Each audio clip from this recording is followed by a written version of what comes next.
and then I'm going to make a commission thing but instead of it just being commission, it's cheaper, much cheaper, and all it is personalized to you. So it'll be like a recolor, but everything in the recolor can either be shaped, tiny little edit, tiny little recoloring, personalized to you specifically. Wow. But this is all long future plan that is in my head.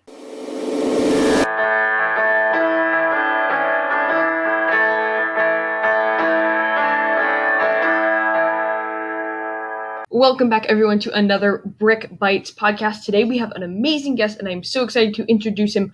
But before we get into that, I want to say a huge welcome to our two co-hosts today.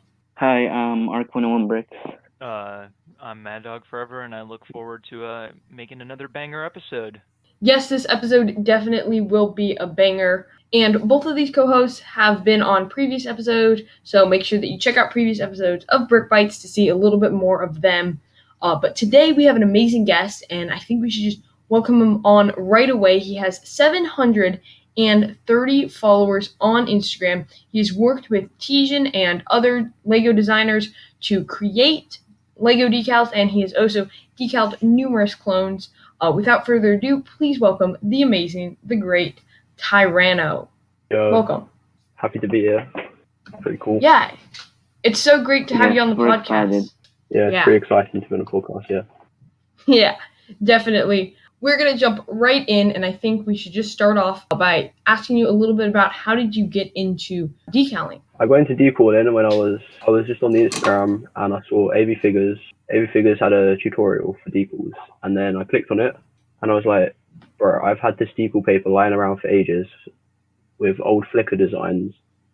I should start designing and selling them. And then I started actually doing AV Figures clones and got to the point where I'm at now. I decided, I've got all this time in quarantine, designed and painted and decaled for like the whole of the time in quarantine. Now it's my main hobby, and it wasn't very interesting, was that? That's super cool. Yeah. I mean, like, your journey has changed so much, because I remember, like, first getting into Instagram, and you were doing mocks and, like, fig marks and, like, OC clones and stuff. They were pretty bad. Yeah, and then now you're doing amazing, decals of Mandalorians and Maul and all that. I'm glad you find them amazing. Yeah, I mean, because really it's unique. I don't think there's anyone else in the community who actually does Mandalorian decals, because, everyone's doing clone decals, but... Yeah, that's why I decided to do them. I was looking around, and the only people I could find was a certain Flickr designer who only did torso decals. So I thought, let's take my place in doing them. Yeah, and I mean, it's super important, because after, the end of season 7, a lot of people wanted a Gar Saxon or a there was huge hype for my Bo-Katan for that. Yeah. Yeah, and even now with the Mandalorian, they're becoming ever increasing with, certain characters from older media showing up, and people like the Mandalorian is easily becoming what the clones were to the Clone Wars, and fleshing out, kind of an area that was explored. I would say the Mandalorians were explored a little bit in Clone Wars, but they weren't explored too much, you know what I mean? And now they're really starting to be fleshed out and gaining the popularity that clone troopers are. Yeah. Yeah. They're very interesting. There's like if you looked at some of the sketches, which I have sketches, many drawings that I've done in my spare time. There is so many different ways you can make Mandalorians, whereas with clones, it's the same, template. but the armor has to stay the same. You can't really go away from the slight part, where with a Mandalorian, it doesn't even need to have a Mandalorian shaped helmet to be a Mandalorian. It can be anything, which is fun.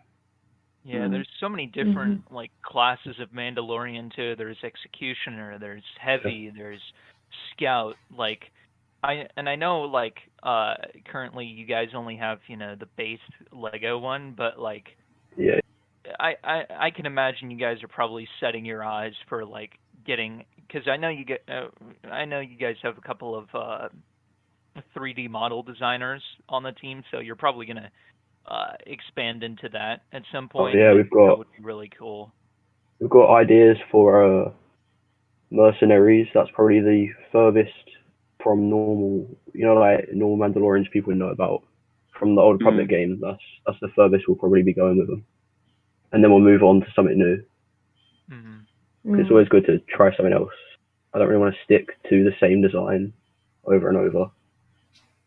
Yeah, and I think it's been interesting to see your progression into this whole like decaling business, because I don't know if I would have ever seen that coming. I connected with you pretty early on when I started Instagram, and I didn't remember if you remember, but your lug, Maul lug. That was my big thing at the time. And I was like, sorry guys, I've moved on. Yeah, because I remember I think it was in my first 3 days of starting Instagram, and I just get DM from this random guy called Tyrannotype being like, "Oh, do you want to join my lug?" And I'm like, "Oh, nice." Yeah, it's a pretty fun thing to just have. So most logs, instead of DMing people, they get people DMing them, and then they'd be like, "Can you make us this 30 by 30 super detailed mock?" Whereas I was like, "All right, you're new to the community. Would you like to be able to spread your mocks with other people and just chat?" And then I moved on from that to spending all my time at my desk on my computer on Adobe or Inkscape teaching myself design. Yeah, and kind of talk about what's the process of actually making a decal design, and what programs do you use? I started using Inkscape. Actually, no, I didn't. I started using Paint. And just drawing shapes, getting a ruler and some scissors and an X-Acto and just carving around the torso and that, trying to work out the shapes. Then going on Flickr and taking other people's designs. I wouldn't be proud of it. I could say I'm proud of it. And I'm printing off other people's designs, modifying them so that I can work out the basics. I've got a tub still full of other people's designs that I've worked with to make different templates. And then I'll go on Inkscape, spend hours each day just moving tiny little collars, I've made literal templates full of collars, just the collar squares. Oh, wow. I just spent hours and hours designing it, changing shapes, changing design, posting it on my story to get different ideas from other people or opinions. Because I can't really say, it's pretty normal with most people is you look at your own work and be like, nah, it ain't fit for me. And then look at someone else's and be like, wow. But then with the support of Instagram community and other designers who can give me advice, I go on the AV server sometimes and be like, how do you use so and so on the software? What do you think of this? And then I'll get opinions, which helps out. And that's the basics of how I make a design. It's a lot into just one small design, which I can work from a lot. I find some people in the community think designing templates is easy since you just copy and paste the same thing and just put different colors, but it's really more than that. It's not hard for, let's say, for a torso, it's easy as pie. You just got to measure it perfectly. For a helmet, that is the hardest thing you'll ever do. I've had to scrap. Really? I plan to release V2 Mandos on Halloween. It's now about a month away from Halloween because my template I've had to redo twice. Oh wow! They're not easy to make. AV makes out that it takes forever, and most of the time I complain if Andrew's like, "Oh, I'm doing this recolor and this slight edit to a design. It's taking me a while." But really, it's more the template itself. That's the time-consuming part. Because once you've got a template and an image, you can make basically anything and keep repeating it. But the template is the unique part. Yeah, I would agree with that because I've tried my own share at trying to make some figs with Mad Dog and stuff, and definitely I would say that once you have the template, it's a lot easier. But trying to get that template and trying to get it just the perfect size, so it's not too big but not too small. The sizing is Yeah, so I was working on actually some of my own designs. I did a Deadpool like 180 decal. Mhm. I did a X-Force one. I did the classic one, and then I did an X-Men themed one. And I kind of I just printed it onto normal paper and then kind of just scaled it from the paper onto a normal Lego minifigure. It's a little bit tricky, but like if you don't want to waste, a ton of decal paper, that's what I kind of would recommend because I've used that before. Yeah, I don't think, talking about wasting the decal paper, I've used probably 10 sheets just on testing. Like I've just fill it up with different colors and different designs just to test it, because I really, as much as I should budget, if I put all the money in from, like, I sell my painted figs because I don't need to have to do much work other than paint them, then I'll get the money from that just to buy plain decal paper to test. Most of the budget. That's why AV have to save up from like auctions so much, is because they need the budget for making the templates and test. I mean, hundreds of designs they print off. They're going to need a lot of testing. And I know you mentioned your V2 Mandos. You said those are on your page. You said those are 95% complete. Yeah. When do you think that you're going to be able to get those out? When can we expect it? And when they do come out, what can people expect to see in these Mandos? Well, when they come out is debatable on how I spend my time. I haven't really been doing much designing lately because I've had exams and stuff. But I think the Christmas holidays are in a couple of weeks, so by then I'll have lots of time. Probably around Christmas. Maybe I'll do like a Christmas Day release because that'll get a lot of hype. But in terms of what they'll see, there'll be, I think, 5 female Mandalorians. I know for definite there's going to be, I'll just say it now, Savage Opress versions of the Maul Mandalorians, which is something I've never seen before, so I thought that was a pretty cool idea. Yeah, that's like a OC thing. Yeah. There's a Katan V2, which will have the helmet decals. There's Gar Saxon. There's Super Commandos, female and male. Deathwatch Warriors and Deathwatch. They're what are for definite. I don't think I have any other planned ideas, but I do often polls on my story to get ideas because there are so many different ones, and if I've got the template right, I can design like 5 different a day if I have the time. Like I might put an hour to one design and then I'll skip to the next one. And I think Mad Dog, weren't you sending me some drawings earlier that I was going to make as well? Oh yeah. Yeah, so basically, obviously, Tyranno got a bunch of, suggestions. So, like, in Clone War, especially in Rebels, there's a lot of different. Oh yeah, I've had lots of requests for what's the Sabine Wren or whatever her name is in Rebels and Rebels Gar Saxon. They're quite popular. Yeah. And like, I believe the different clans of Mandalorians and Rebels. I think people can expect to look out for those too. Yeah, anyone that's been brought to life by all the new eras we've got from learning about the Mandalorian Purge, that's likely to be quite popular. So I'll probably be releasing groups of them at one point. And I actually printed off some banners and flags with the symbols for the clans on. So if I can get fabric designs done, I'll probably start releasing them like AV do, but with more uniqueness for the Mandalorians. That's something.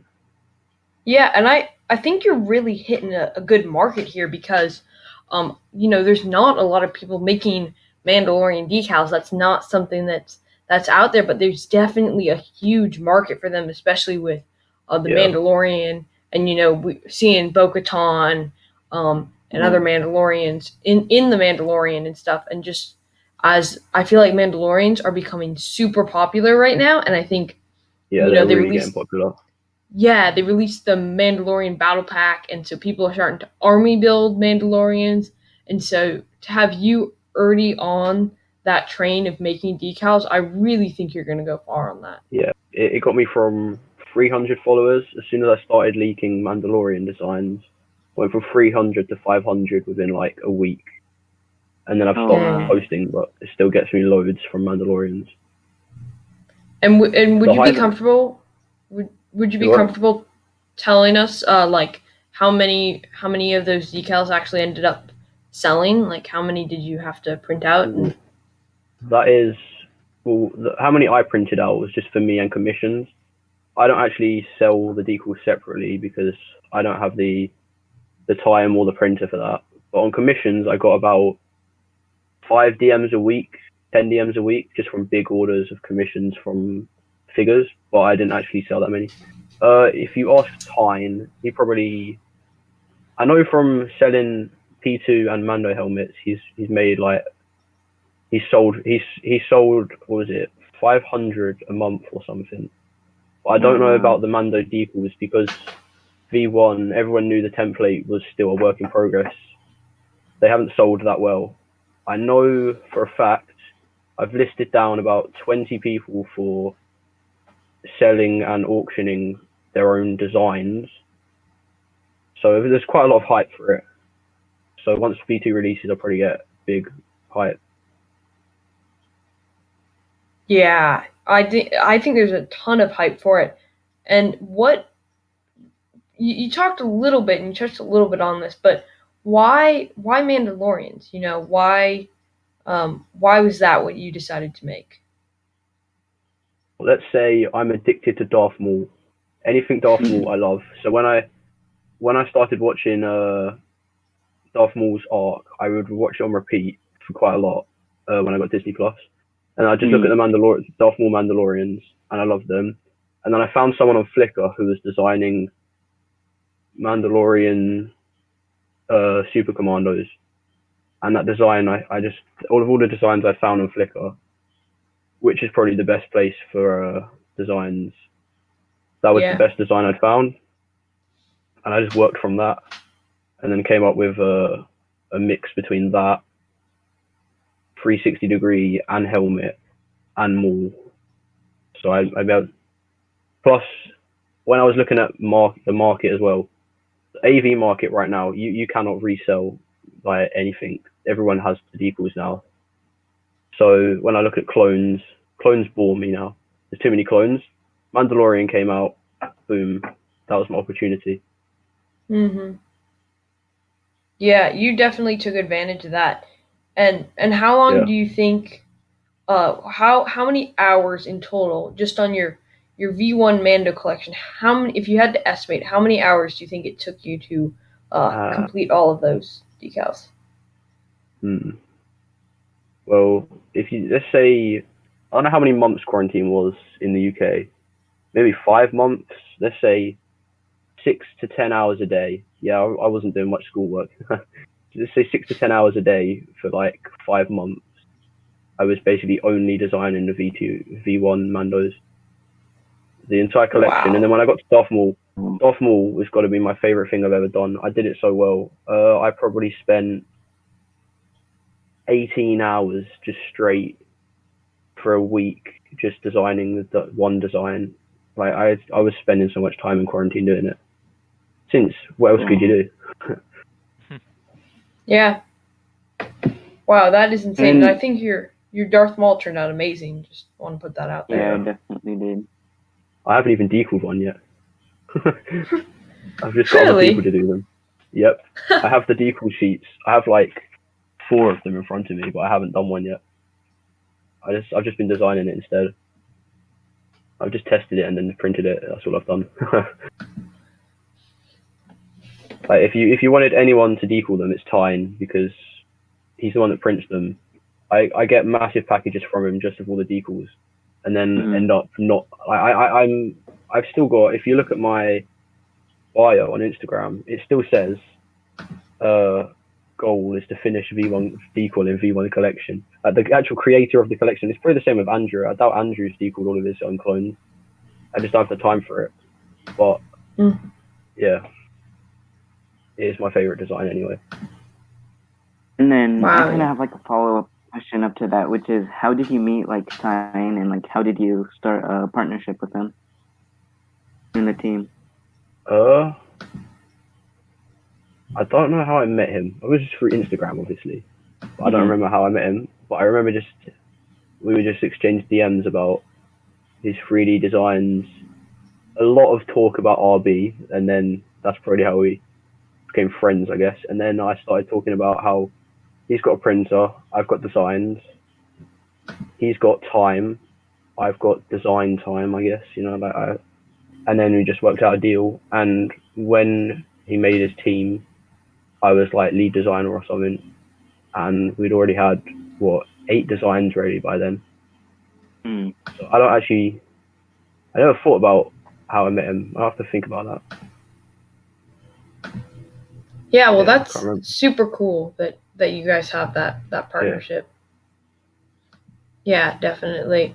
I wanted to ask you a little bit more about not necessarily when you're creating and designing these decals, but when you're actually decaling your own decals or other people's decals.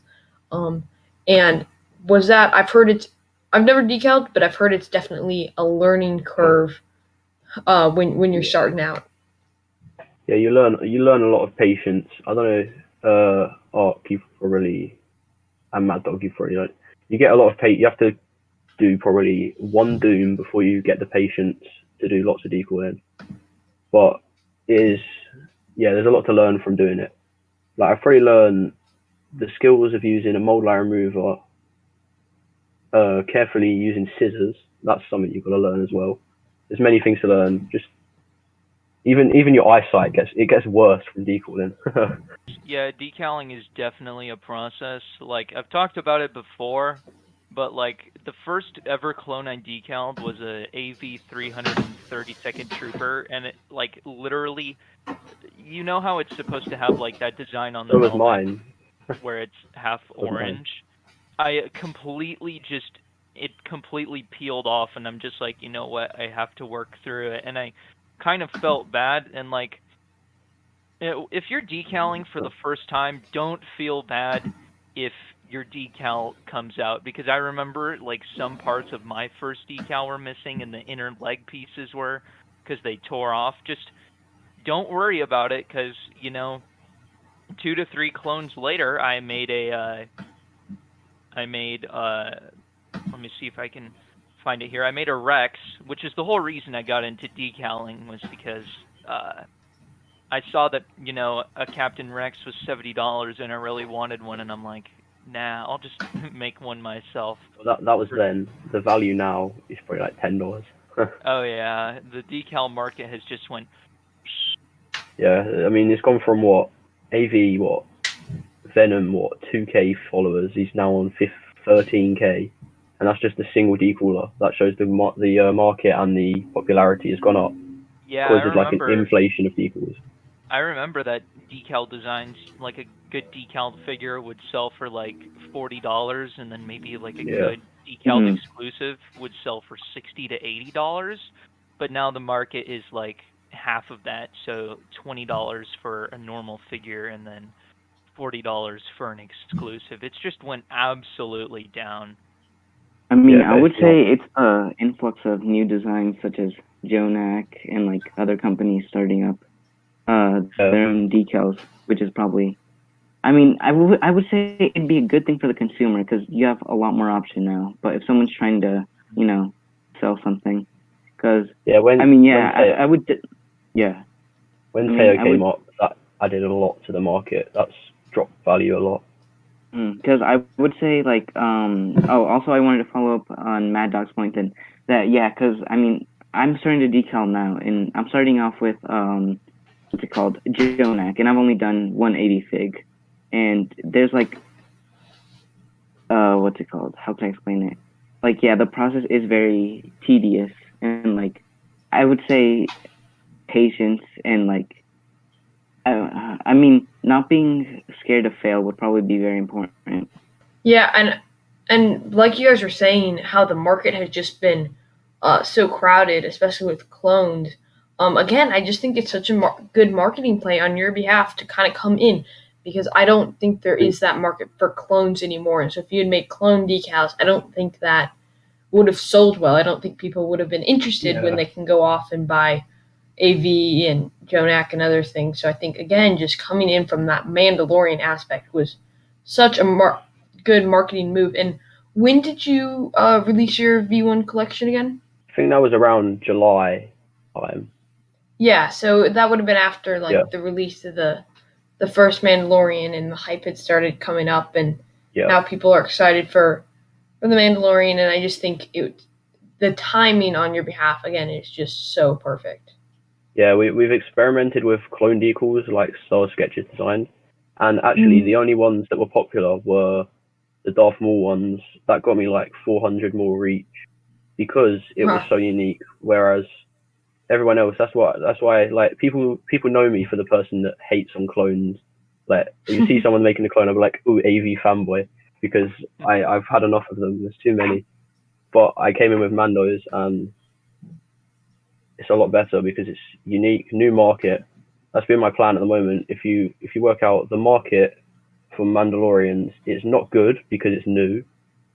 But if you sell a decaled, say my Darth Maul, if you sell that versus a decaled AV Mandalorian, you're gonna get $20 more because it's so rare at the moment to buy them.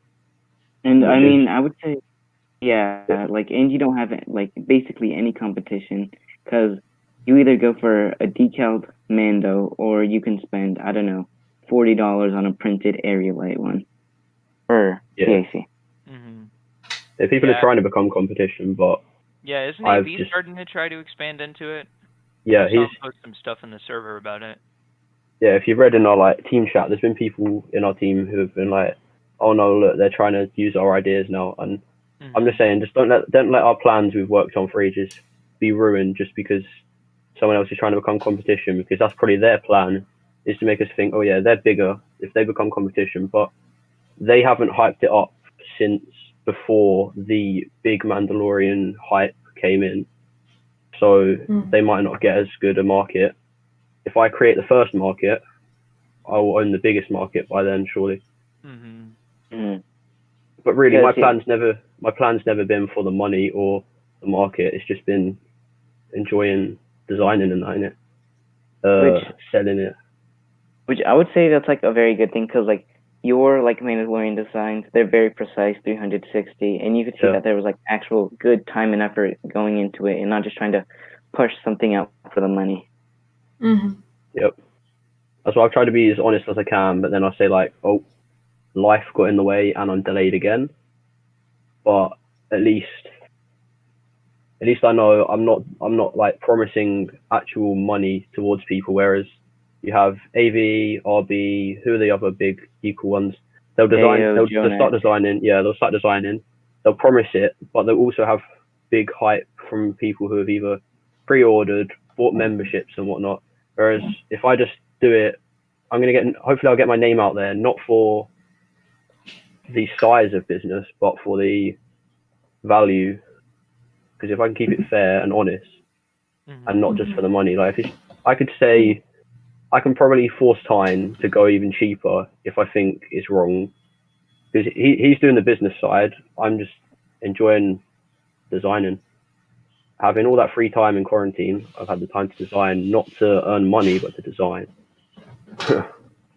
Yeah, because I mean, like you said, your V2s were supposed to launch on Halloween. You could have, if you didn't care, you could have easily pushed them out with them being bad quality or not looking as great. Since you're taking your time. Massive holes in the helmet decals. I would expect something like Teo would do that just to keep the hype going.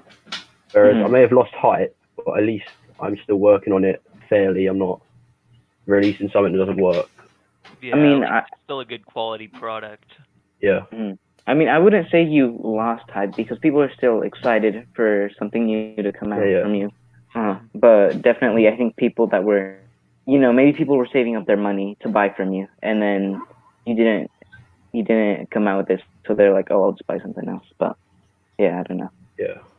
Yeah, because I remember like a friend of mine was making decals like of the 2003 Clone Wars style, And then AV, like literally a day or two afterward, came out with a 2003 Cody design, and honestly, it didn't really look like it because it was basically just animated in the realistic template, except recolored to the color scheme of it.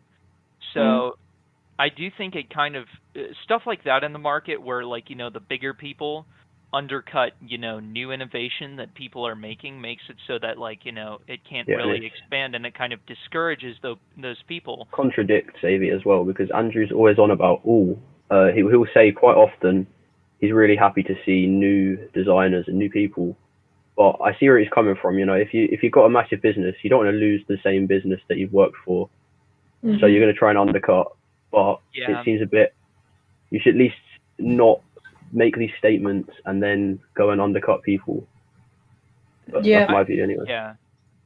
I mean, no hate or disrespect to the man, but it kind of does discourage, you know, new innovation and new people to come out in the market when you're constantly taking other people's ideas. And since you have a bigger name and a bigger, more recognized brand, you're able to push it out to more people than someone like you. Like, he could easily. I mean, I'm gonna be honest. He is, in terms of designing helmets and other things like that, he's got to be one of the best. He's probably the best at making templates. But if he keeps doing what he does, there won't be other people that can try and compete, which is good for him. But for the overall community, it's kind of a. And until like Teo, I remember there wasn't even really any competition to AV. If you wanted to decal a figure, it was either, you know, go to him or go to some other crappy design. But now, obviously, when Teo split off, you now have Teo, you now have Jonak, you now have Clonecasts too. Clonecasts is another one who does like 2020 kind of started. And you know what? I say good for those people. I mean, it might lead to, you know, the prices of figures decreasing, but like it is leading to, you know, diversity in the market and, you know, new innovation and people being able to do what they want. So I mean, I would say that's kind of a good thing, because when I started, because last year when I first started getting into the LEGO community, I looked at AV and I was like, that's a much cheaper option than CAC, which was what I really liked at the time. But I was kind of discouraged because of, you know, the designs were like so complex, like, well, to me. And then this year when Jonak came out, I was like, I might give decaling a try, and now I really like it. So, I would say diversity is really good. Yeah. There's loads of people doing that. Like, there's lots of people just joining into the decal market. They're acting really, what I would say is irritating, because they don't know what decaling is. And then once they get into it, they all have the same view as everyone else, that decaling is going to be even though it's been around, like the decal community, there wasn't a market for it, but it was probably, 2010, there was huge forums online, people were creating for it. And that's where I feel like, that's what I did. Everyone seemed to have forgot about that. It was just AV. And then I came along and I started digging up old designs I found from those communities and working from that, seeing what's popular versus what is good for business, and taking the fun side of it, because I couldn't care less about money right now. I mean, sounds a bit, I don't know what it sounds like, but I just want to make Lego, I guess. That's super cool. Enjoyable. It's kind of, you know, to you about putting out the product instead of, you know, profit. You take pride in like the art of it, and you know. Yeah, it's an art, and yeah, you can say that. And I've decided, you know, I've put all this time. I only expected it to be a small business. I didn't even expect to become a business. I didn't even expect to design. I just saw I could print decals. Then I saw I could make business. Then I made a big Instagram page. Then I partnered with someone. Now I'm even bigger business. Now I've got a podcast I'm on now, and I might be getting into a digital design course in college, which is all come from just me finding out how to decal in quarantine, or at Christmas when I bought decal paper. And I think I think that's the difference between you and some of the other people is just that you don't care about the profit as much, which means that your decals are a lot higher quality, I would argue, and you put a lot of effort into that, and you can see that in the decals themselves. Just the amount of work and effort that you put into them is absolutely amazing. And but I think we're close to like 40 minutes, so we can keep chugging along here. Right, but we had discussed maybe talking a little bit about you leaking some stuff at the end. So do you want to tell us a little bit about what you have in plans for the future and what we can expect? I'll go ahead with. I'll probably just talk about like plans. So plans. Yeah. I don't know if any of you know about Timeline RPG, which is kind of like that was something I'd planned a while back. Do you want to just quickly explain to anyone who doesn't know what that is, who is listening? Oh yeah, it's like an RPG. If you know any of the other Lego RPGs on Discord, it's one, but instead of it just being a normal RPG where you build and design, you actually design your character.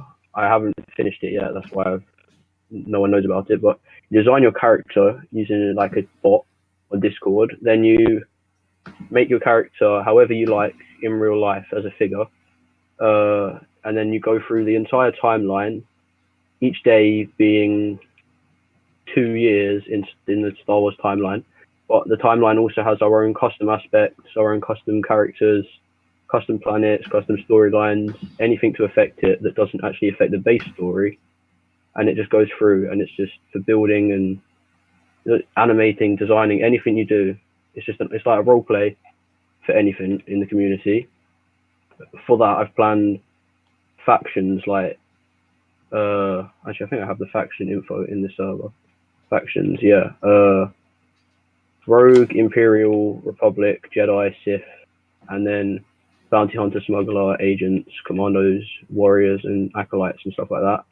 And I'm going to make decals for 2 decals for each different faction.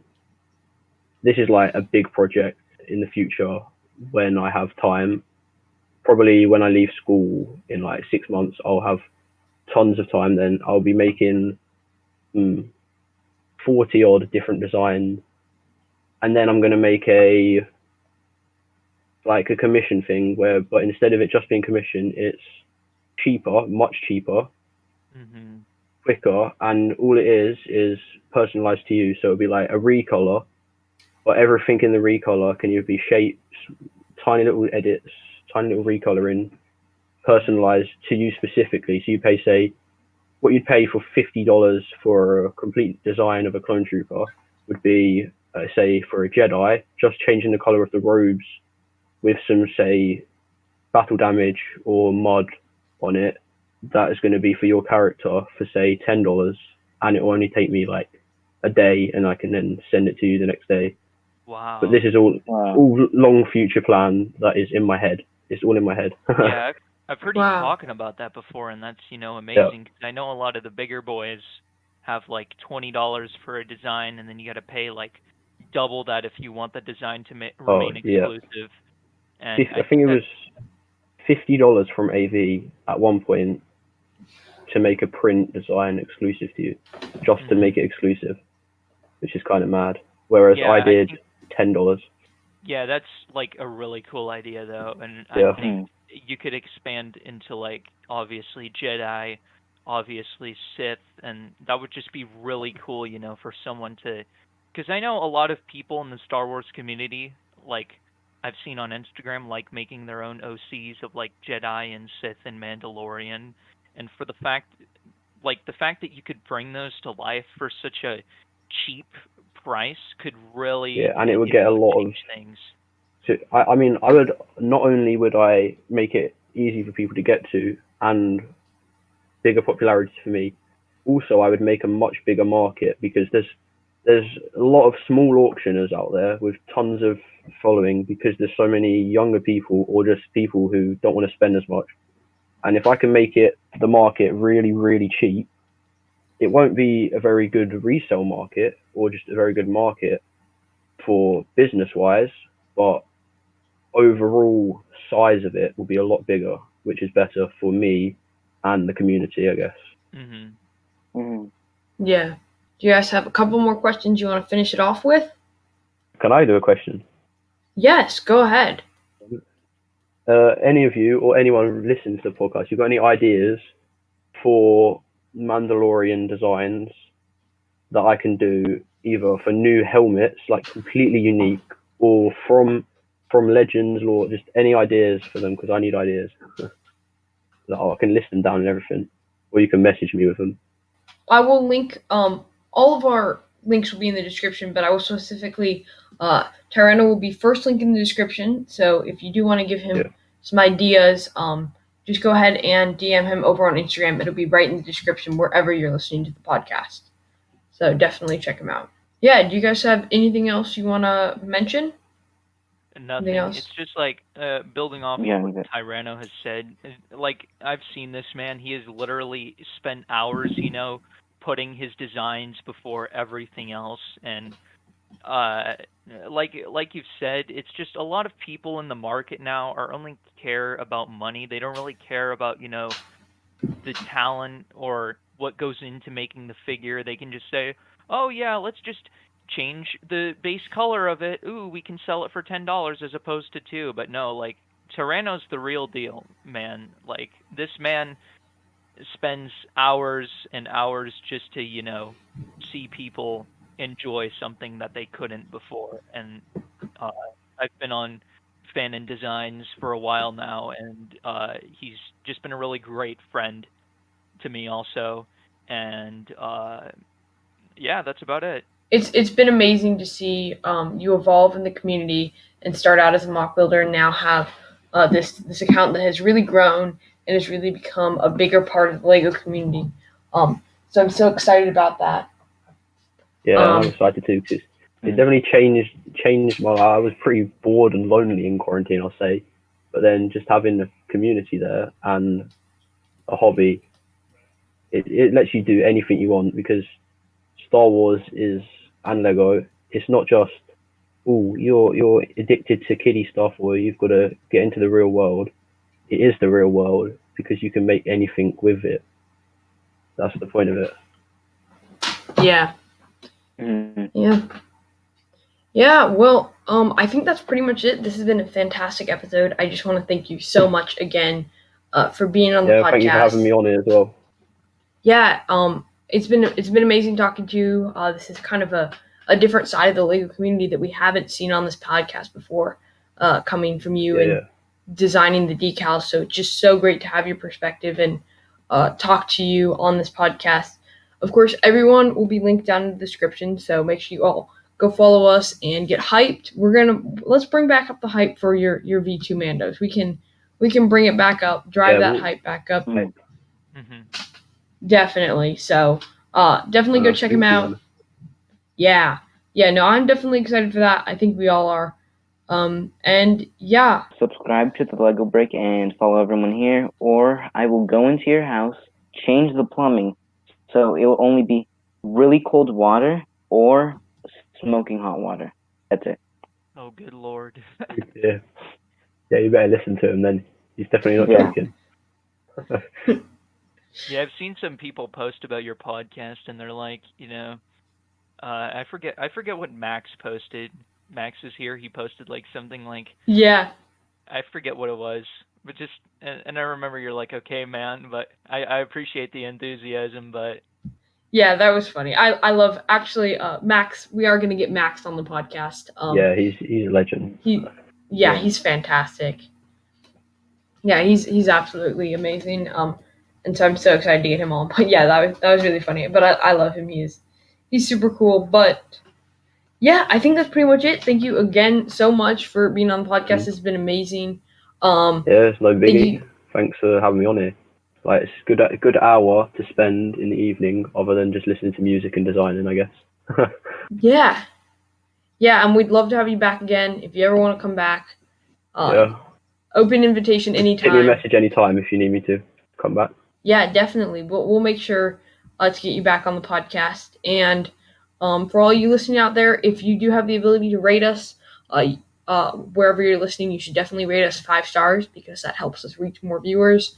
And with that being said, thank you all for listening so much, and we will see you in the next Brick Bites episode.